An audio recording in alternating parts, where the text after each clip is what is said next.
They say all good things come in threes. All bad things, too.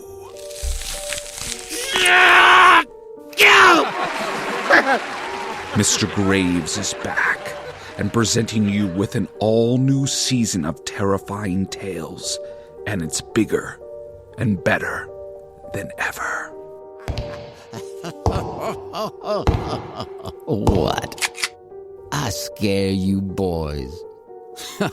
Featuring original stories and adaptations of some of the greatest horror masters, including H.P. Lovecraft and Edgar Allan Poe. The fall is just the beginning, sweetheart. And what fun would it be if we did play the game? Your Horror Show, Season 3, premiering April 22nd on all podcast platforms. I'm just dying to hear you again.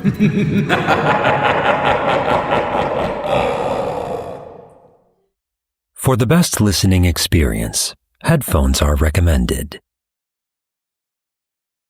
Warning: some material presented here may be sensitive or mature for younger audiences. Depictions of violence, suggestive content, and profanity are involved. Listener discretion is advised. Previously on Project Gnosis. Of course that explosion would give you a few burns and scars. Well, apparently the Cebu incident is already catching up with you guys. Yeah, so we extracted some DNA samples and managed to identify who she is. She is of Korean-Japanese ethnicity, of the Oni species, currently a member of Ars Gotia of dubious standing. Everybody calls me Yo. I'll take more than this to wear me out. I know you can hear me! Kind of fancy out here. Very fancy. I'm sorry. You are going to be guarding the perimeter of the VIP lounge. The Indians have been especially annoying to deal with, and the Americans, they're making things hard for everyone. What? Oh shit! Don't move. A knife to my throat. Ah! Grenade!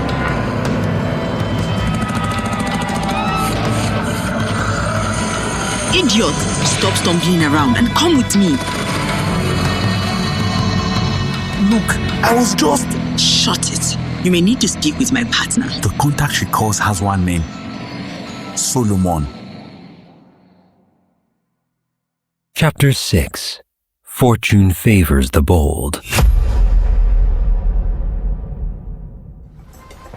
Compared to riding in Riz's jeepney, walking along the streets of Lagos really does give off the feeling of being smothered by the crowd. So many people are crammed together among the market street. So many vendors selling their wares, mostly food, clothing, and other miscellaneous items. Cars and other vehicles are taking their time to move as pedestrians constantly walk across the street, building up the traffic. I haven't seen such chaos of an urban jungle since I was in India. Now their cities are even more crowded than this.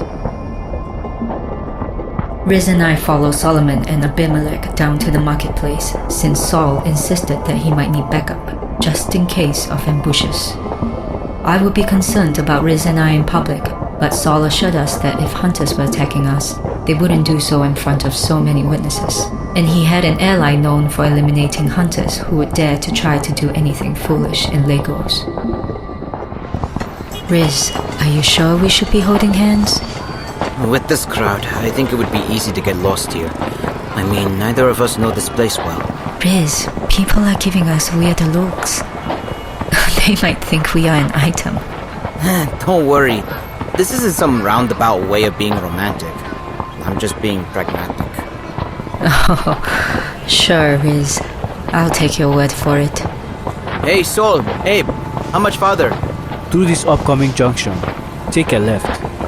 We turn left to an empty alleyway and we go deeper as the noises of the crowd fade. I let go of Riz's hand, since... well, it served its purpose. You know, guy, it feels like old times, though. Us walking on missions together. Indeed, my brother. Those were the days, man. On my way to it. You remember our missions in Kano, Kaduna, Ibadan? Yeah. That gang from Bruno, remember them? They're still blind till now. Your course is a leave Marco. I was wondering what's in the apple for our area for Igbo land. My brother. It's not looking good though.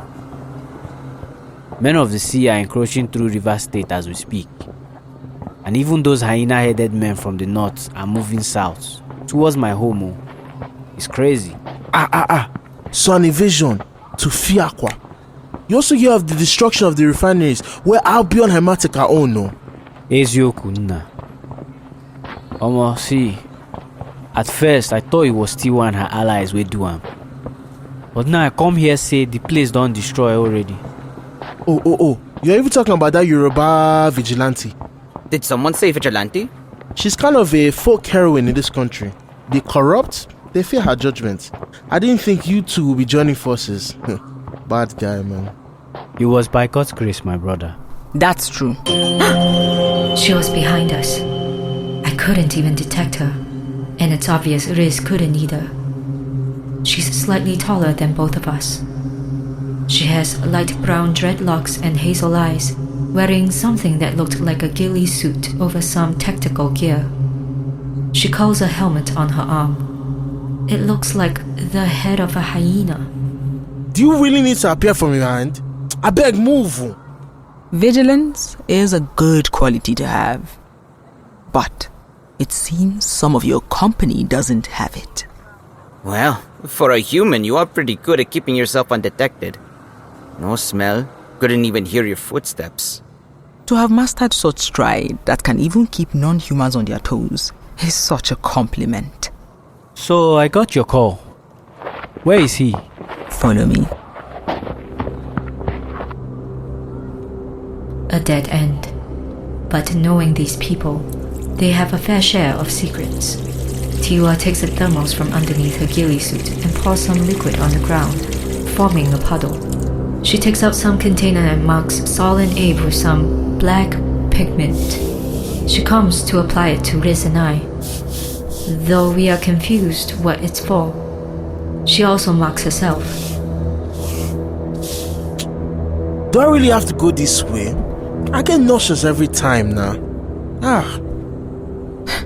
Which is why you need better constitution.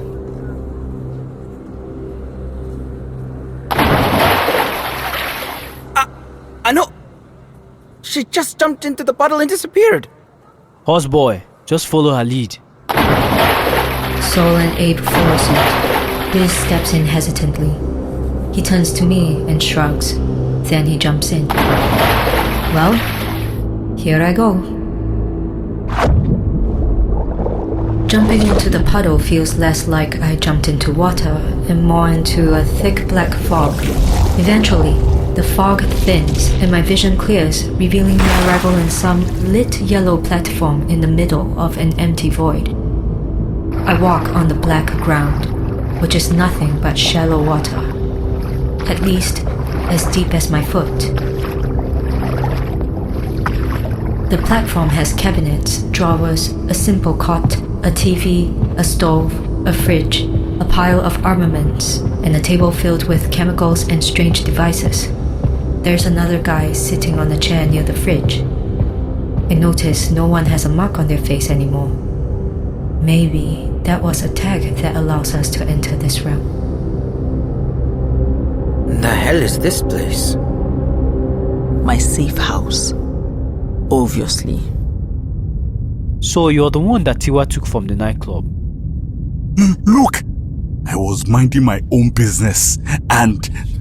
Solomon rests his palm on the man's scalp. The man goes into a trance for a few seconds until he takes his hand off. What? I kinda blacked out. With what you told me, Tiwa, it seems he does have useful information after all. He does? Collecting from his memory. The enemy is dealing with someone who is sabotaging their operation. One of yours? I don't have double agents either in the Nigerian government or in the Albion Hermetica. Then it's a rogue element. There was the attack on the Benin diamond. Wait, I'm lost. Tiwa turns on the TV, revealing a newscast of some current events. Breaking news. An attack on the resort, the Benin Diamond, has left 50 people dead in what seems to have been a terrorist attack to kill the Senator of Lagos Central, George Oladayo, and Albion Hermetica CEO, Bartholomew Tanner. Oladayo was killed in the fighting, but Tanner is unharmed. The terrorists were driven back, and a suspect has been identified as David Adaba, as seen here on CCTV footage playing the scene with another terrorist. Do anything. It's probably just the authorities just wanted to use you as a sacrificial lamb. Jesus Christ! In other news, downtown Lagos is experiencing protests over the slum clearance of different sectors of the city by Nigerian construction company Western Dawn, which was owned by George Oladayo. Authorities are en route to maintain the peace. More developments to be revealed soon. What's your take on this? Fei. Yeah? What do you think about all of this? You have been to Nigeria a few times, yes? Once or twice. But, I wouldn't know where to start about this. To be more specific, what do you think the attack of the Benin Diamond has in common with the protests going on in Lagos? Like it said on the news, they both name-dropped this senator. I assume some people don't like what he's doing, to the point that those people killed him. And do you think this has anything to do with your mission? Riz? A bit of help? Well, I was listening to the news and the mission details from Abe. That the British company has something to do with it. Their CEO was with the senator. Are you saying there's some kind of connection between them? At least you two are observant enough. But you need to know that here in Nigeria, the biggest issue prevailing in this country is not foreigners, but other Nigerians. Whether out of greed or power, they tend to upend any sense of unity for everyone else. Senator Oladayo was notoriously corrupt and has been sitting on this construction development for years when it could have been finished already. He funneled money and has driven more people out of their homes just to increase his standing. What I have been trying to figure out was his connection to Tanner and AH. We did take some documents and a map from the British embassy. Apparently, there's a weird symbol drawn on it. Wait. Abe. You didn't mention a map to me when you said that they took things from the embassy. Oh. There was just so much going on, I lost track, man. Do you even know what the symbol on that map was? I'm not sure. Yes is trying to get some cryptographers to interpret the connection. It looked like a symbol of Venus with 2 curves on the bottom and 1 at the top. And there's also a dot in the center. The hieroglyphic monad, which only means one thing.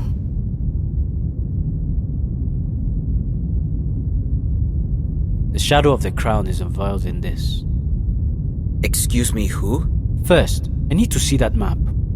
You have a picture? I do. Yas recommended I had it in case I need to show someone outside the outpost. Riz walks up and shows the map to Saul. I see Abe fidgeting for some reason, and David is sobbing. I feel bad for him. Those bastards! The symbol. It lines up with all the facilities established by the Albion on the Nigerian soil. It even touches Lagos State. The endpoint is where Oladayo was going to clear the slums of that region. It seems they established every point along these lines. Except the very end of the bottom right curve, which is Abriba, my home. They are going to make a move there, no doubt about it. Wait, so are you saying we may have to go to Abriba? Yes. And it answers a lot of questions now what the British have been doing here for decades. What's in your home that is so special? You'll find out in time. But we have to get ready to head out. First though, we need to inform the rest of your people in Aegon of this development. I'll get a portal out of here. Wait! What about me? I am a wanted man. If you want to get this out alive, join our cause.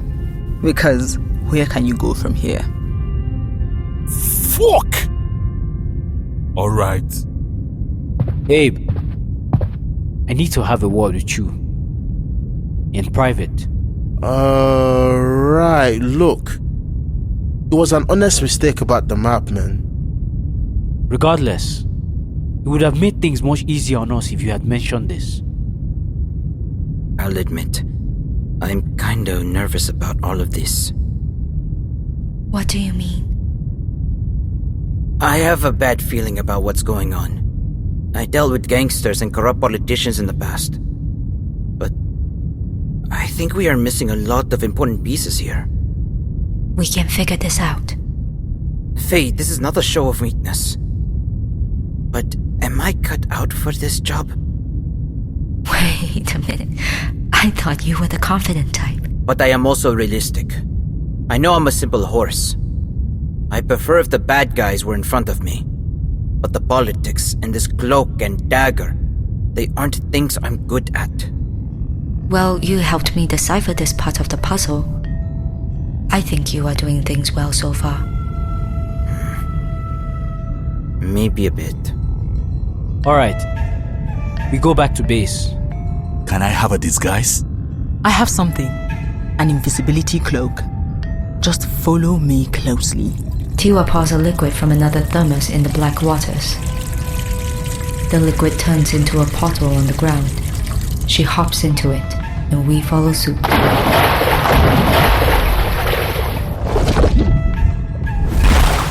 We leave the alley, and already we see chaos before us.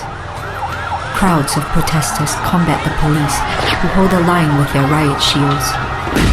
Some of the police trucks fire water from their hoses and blare their sirens to force the protesters back. Some protesters throw Molotov cocktails while the police shoot rubber bullets. Tiwa, guide us out of here. On it. We all grab each other's hands as we made through the fleeing crowd. It starts getting more cramped, almost claustrophobic the deeper we go. Fei! Riz! Hold on, guys. I need to get her. The sounds. It's getting quieter. And the colors. Everything is turning black and white. The people are running slower until everything is frozen in place.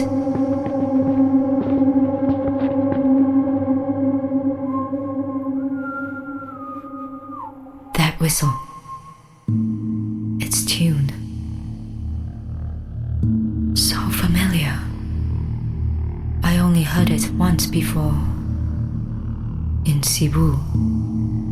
I like the yams in the market. I always buy it from that stall near you. Did you buy anything good here yet? I turn to see him, the American, Jim. He wears a golden polo shirt with cargo shorts. Instead of a cap, he wears a beige boonie hat, like he came back from a fishing trip. He still has thick aviator shades. I also notice he speaks in a different voice. Nothing like back in Cebu. What did you do? Nothing but visiting you briefly in a moment in time. What do you want from me? Want? I just wanted to say hi. In fact, I think you're in a position to need something from me. Why would I need something from you? As I said back in Cebu, you will be up against dangerous adversaries. And the ones who you are up against now? Well, trust me, you'll need my help. Can you just get to the point? You need to appreciate what little friends you have. Like I said, I'm not your friend. Never too late to change your mind. But I'll tell you this. You'll be embarking on a journey different from all the missions you had with Aegon so far. I did say the world is on the verge of falling apart. Most likely from people like you. Somewhat accurate. as the masterminds here and elsewhere are my family. They are making moves, and a lot of people need to step up. It's why I asked Aegon for aid, since people like yourself are one of the few in such a position to make a difference. I don't understand. I won't overload you with an encyclopedia of political and existential bullshit, so let me give you a hint. Your mark, it's useful. Abraxas Gnosis. Your mark responds well to it. Jim takes off his hat, which reveals his short black hair. He scratches it, and his scalp bleeds profusely. He puts the hat back on, but his left hand is covered in blood. He tastes it, and he seems to enjoy it. Ugh. Don't mind the blood. A personal stigmata of mine. It's a blessing I'll tell you more about later. Anyways, I'll be seeing you soon. I am working on a big project, an endeavor of divine undertaking. For now, help your friends. You'll be cutting it close, but you'll be fine. Oh, and your mentor? He'll need your help big time in the long term. What do you mean by that? Hey! Come back! Audentes fortuna juvat. Fortune favors the bold. Let your fortune favor you.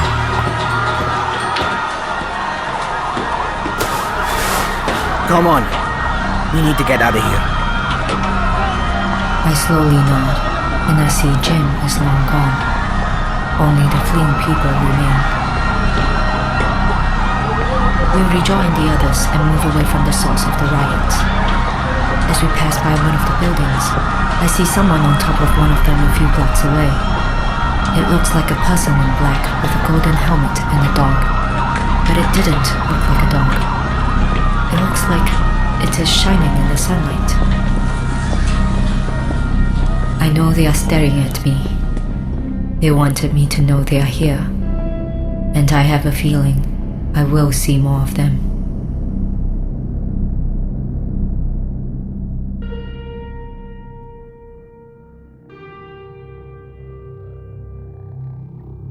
Project Gnosis is an MQ Media production, written and produced by Matthew Kure. Sound editing and mixing by Alex Pupaza and SpyceMT. Additional music by Peter Havran.